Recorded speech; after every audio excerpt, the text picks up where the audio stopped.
O texto que a gente leu hoje de Mateus abre essa caminhada de Jesus rumo à cruz, com o acontecimento que aconteceu lá no início do ministério de Jesus, a tentação de Jesus.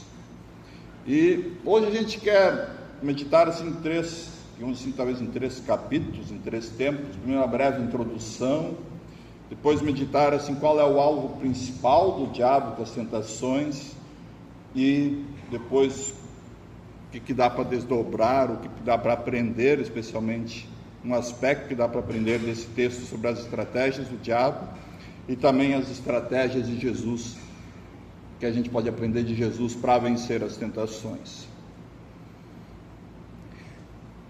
O problema desse texto talvez é que geralmente nós interpretamos com certa facilidade as tentações ali descritas. Pegar assim, transformar pedra em pão. É a tentação de satisfazer desejos físicos ou necessidades imediatas de forma ilícita, egoísta, esquecendo-se de Deus. Segunda tentação, pular do pináculo do templo, ali do ponto mais alto do templo. O desejo de reconhecimento, status, de fama, de glória aqui no mundo. Depois o diabo oferece os reinos desse mundo a Jesus, se Jesus adorar, prostrado, adorado. Aqui um pequeno parênteses, interessante que na Bíblia o único que oferece reinos aqui no mundo, e glória aqui no mundo, é o diabo, No mínimo, deve nos fazer refletir sobre alguns ensinos que se ouvem por aí. Mas voltando à tentação, é a busca do poder, dinheiro, posses a qualquer custo. Se corromper ou negligenciar valores morais e religiosos para ganhar dinheiro, algum cargo ou influência. E aí, pronto. A gente talvez agora pode ir para casa. Então, quando a gente for tentado lá satisfazer os desejos, a qualquer custo, é só se frear. Quando tentados a glória e status, bom, lembre-se que é se contentar com o seu lugar. Tentado pelas riquezas, qualquer custo, lembre-se que a sua dignidade é mais importante do que todo o dinheiro do mundo. A gente pode se perguntar, mas será que é só isso? É também isso que o texto fala, mas será que é só isso que ele tem ensinado, que a gente pode aprender? E a resposta é claro que não.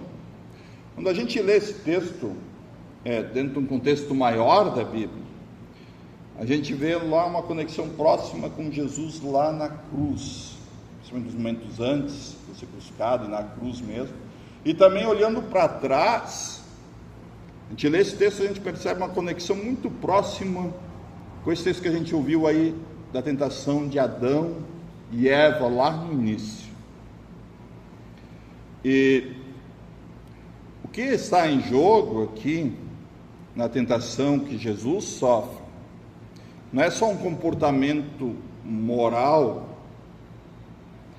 mas está em jogo a relação com o próprio Deus. O alvo principal do diabo, quando ele nos tenta, ele não quer só nos desviar aqui ou ali, mas ele quer que a gente se afaste de Deus. O objetivo dele é nos afastar de Jesus. Esse é o ponto principal da tentação do diabo. E aí, sabendo disso, a gente pode talvez olhar para essas tentações e ver mais do que aquilo que eu falei lá no início. A gente vê que o diabo está especialmente aqui, quando ele tenta Jesus, como quando ele tentou Adão e Eva, ele ataca também.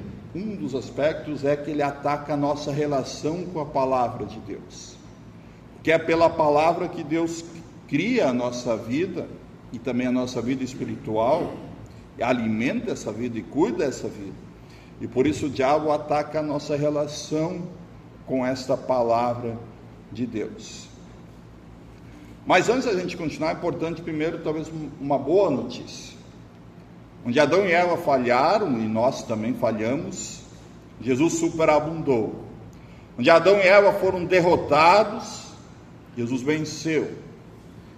E essa vitória é compartilhada conosco, que nem lembra ali o texto de Romanos 5, quando diz assim: se a morte reinou pela ofensa de um, e por meio de um só, muito mais os que recebem a abundância da graça e o dom da justiça reinarão em vida por meio de um só, a saber, Jesus Cristo. Portanto, a vitória, a tentação é garantida por Jesus. E é quando a gente luta ao seu lado, debaixo dos braços da cruz, a gente não precisa ter medo da derrota. Porque Jesus, ali, na hora mais difícil, na hora decisiva, ele disse: está consumado, a salvação está completa, não falta mais nada, está pronto, está feito. Claro que isso não torna, talvez, as nossas vitórias sobre a tentação de forma, uma coisa automática, mas quando a gente luta debaixo da sombra da cruz de Jesus, a gente sabe que a gente vai sair vitorioso. E por isso, Jesus aqui, quando ele foi tentado pelo diabo, ele podia simplesmente, pelo poder dele, ter expulso o diabo, mas ele aqui quer nos ensinar que nessa luta, uma arma muito importante é a palavra de Deus. Mas claro que a gente sabe também que justamente porque a palavra de Deus é essa arma poderosa na nossa luta contra a tentação, além da oração, que é o nosso refúgio, o diabo coloca aqui em nosso mundo outras vozes e outras palavras. Ou seja, o mundo está cheio de vozes, cheio de palavras, além da palavra de Deus. O principal porta-voz é o diabo. E por isso que a gente precisa tomar tanto cuidado, ficar tão atento à nossa relação com a palavra de Deus. E aí, é isso que a gente quer observar aqui a partir de agora.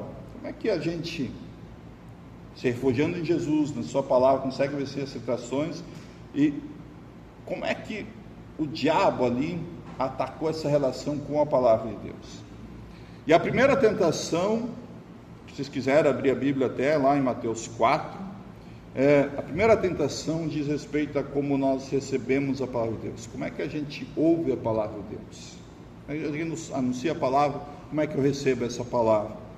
Bem, só que através do diabo, o mundo diz ali para Jesus, diz: duvide da palavra. Ele diz lá no versículo 3, se você é o Filho de Deus, ou seja, duvide dessa palavra que diz que tu é o Filho de Deus, duvida dela. Está meio que dizendo para Jesus: Deus não cuida de ti, Ele te abandonou, dá o teu jeito, Ele está 40 dias aí sem comer, está com fome, e Deus não te deu nada.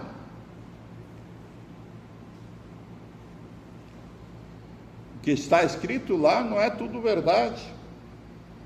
E foi isso que lá no Jardim do Éden, o diabo fez quando a Eva repete a palavra de Deus, o diabo coloca uma pontinha de dúvida lá no início para Eva e ele apresenta uma nova versão para ela dessa palavra, quando ele diz assim, não é bem assim. Ele diz assim: é certo que vocês não morrerão, só que ele acrescenta uma palavrinha só, porque Deus sabe que no dia em que dele comerem, os olhos de vocês se abrirão, e aí como Deus, né? Ou seja, o diabo diz: duvido disso aí, não é bem assim. Em vez de vocês morrerem, vocês vão se tornar que nem Deus.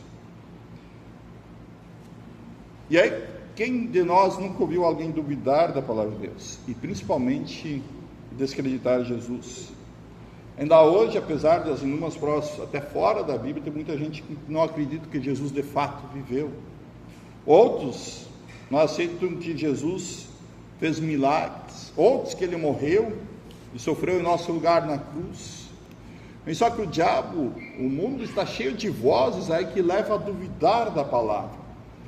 E especialmente quando a gente está aí, às vezes, no momento difícil da vida, o diabo nos leva a duvidar do cuidado e das promessas de Deus. E veja que essa tentação, ela é muito mais traiçoeira e perigosa, às vezes até do que a gente ser levado a satisfazer os nossos desejos a qualquer custo. Porque quando eu peco aqui, quando eu posso não me arrepender e pedir perdão, mas quando eu duvido que Deus me perdoa do que Ele promete na palavra, onde é que eu vou encontrar consolo? Ou se eu penso, posso me virar sozinho aqui, como é que eu vou poder ser salvo? Mas Deus diz o contrário. Jesus diz, confie nela. Jesus diz, está escrito, o ser humano não viverá só de pão. Eles confiem nessa palavra, porque a palavra é a verdade. Se a palavra não existe vida, quando Deus criou o mundo lá, sempre está escrito lá, e Deus diz, e aí foi criado. E especialmente nós somos feitos filhos de Deus pela palavra. Lá como Jesus ensinou para Nicodemos, essa palavra unida com a água, lá no batismo, nós nascemos de novo. É a palavra que sustenta toda a nossa vida com Deus. Portanto, confie nessa palavra, mesmo quando o mundo lhe diz para duvidar. Confie nessa palavra mesmo quando talvez o seu coração, as suas emoções lá lhe dizem e levam a duvidar. Como diz lá o salmo que a gente leu no início, resolvi confessar tudo a ti, tu perdoaste todos os meus pecados. Talvez você às vezes pode ser tentado a pensar, bom, mas o meu pecado, não se estende esse perdão. E a culpa pode lhe consumir. Mas a palavra de Deus insiste em nos dizer que esse perdão se estende a todos nós, que nem a gente ouviu lá em Romanos 5, quando diz, como pela desobediência de um só homem, muitos se tornaram pecadores, assim também por meio da obediência de um só, muitos se tornaram justos. Creia, confiem com todo o coração no que Deus diz em sua palavra, nas suas promessas. Em meio à tentação, Jesus ensina a confiar na palavra, nas suas promessas. E aí vem a segunda tentação aqui de Jesus. E essa tentação diz respeito a como a gente usa a palavra de Deus. Especialmente talvez como a gente interpreta. O diabo diz lá, abuse da palavra. Faça um uso indevido, use ela mal. O diabo, lembra que ele cita um versículo bíblico com uma promessa maravilhosa. Diz, olha, seus anjos darão ordem a seu respeito e eles o sustentarão nas suas mãos para que você não tropece em alguma pedra. Você pode pular, Jesus, não tem problema. Os anjos vão cuidar de ti. Está escrito na Bíblia. Mas o que o diabo faz? Ele abusa da palavra, ele usa ela mal, ele cita esse texto fora do contexto, ele não conta o ensino bíblico como um todo. Inclusive, interessante lá para Adão e Eva, o diabo coloca em dúvida a palavra, ele não só coloca em dúvida, mas ele interpreta ela, ele acrescenta uma palavrinha lá, vocês não morrerão, só isso ele faz, já muda todo o sentido da palavra de Deus. E hoje a Bíblia continua sendo o livro mais lido, mas também talvez o mais abusado ou usado de forma indevida no mundo inteiro. Tem gente usando para defender posição política, tem gente que usa para prometer o que a palavra não promete vida fácil, sucesso terreno, e por aí vai. Distorce o ensino claro das Escrituras. Mas aí Deus nos diz através de Jesus, use essa palavra corretamente. Jesus respondeu, também está escrito, não ponha à prova o Senhor, seu Deus. Não pegue só um versículo, interpreta a Escritura como um todo. É como um remédio, talvez, né, a Bíblia. Só é bom ser usado corretamente. O melhor remédio do mundo pode ser mal usado e até deixar a pessoa mais doente ainda.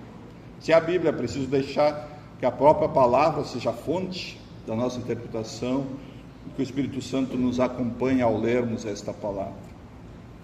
E a terceira tentação tem a ver com como nós vivemos a palavra de Deus, como nós colocamos ela em prática. O mundo diz para nós, desobedeça a palavra. Lá no versículo 8 e 9, o diabo oferece para Jesus, olha, te dá tudo, todos os reinos do mundo, se tu ajoelhados me adorar. Você desobedece o que Deus diz, só adorar a Deus. E aí, Adão e Eva, lá no jardim, eles preferiram obedecer a palavra do diabo à palavra de Deus. E o mundo, ele continua nos tentando levar a desobedecer essa palavra, tanto nos distraindo, nos tentando convencer de que a palavra não é tão importante, o importante é como você se sente, o que você pensa, não o que Deus diz. Às vezes coisas simples, né? O terceiro mandamento, ele diz, o mundo diz, ouvir a palavra é importante, mas pode ficar para outro dia, né? Não precisa ser hoje. Mas só que não é desobedecer simplesmente uma regra, um preceito, mas é cortar o laço com a palavra de Deus. O objetivo do diabo é sempre cortar a nossa relação com a palavra. O diabo não quer cortar um galho da nossa fé, podar a fé da gente, o nosso crescimento espiritual. Ele quer cortar lá na raiz, cortar a nossa conexão com a videira que é Jesus. Mas, através de Jesus, Deus nos diz, submeta-se a ela. Então Jesus diz, vá embora, Satanás, porque está escrito, adore o Senhor seu Deus e preste culto somente a Ele. E aí realmente, às vezes tem coisas na Bíblia que a gente lê e a nossa razão não entende. O principal ensino da Bíblia, nossa razão não entende. Salvação em Jesus. Não entendemos. Mas aí, Deus nos convida, obedeça, se submeta a essa palavra. É isso. É assim que Deus diz. Nesses pontos é assim e ponto. E Jesus lá no jardim de Getsemane, a gente sabe que lá ele também foi tentado pelo diabo a ponto de clamar, meu Pai, se não é possível que esse cálice passe em mim sem que eu beba, faça-se a tua vontade. Veja que ele não questiona a palavra ali. Ele não sabe o que vem pela frente e não quer passar. Mas ele pede força para se submeter a essa palavra. E assim ele foi obediente até a morte e cruz. E ali ele derrotou definitivamente o diabo, o mundo em nosso lugar e a nosso favor. Portanto, nós sabemos que existe a palavra do mundo que tem os seus porta-vozes por aí. E nós temos a palavra de Deus. E sabemos onde ela é anunciada. E a questão é, a quem a gente vai dar ouvidos?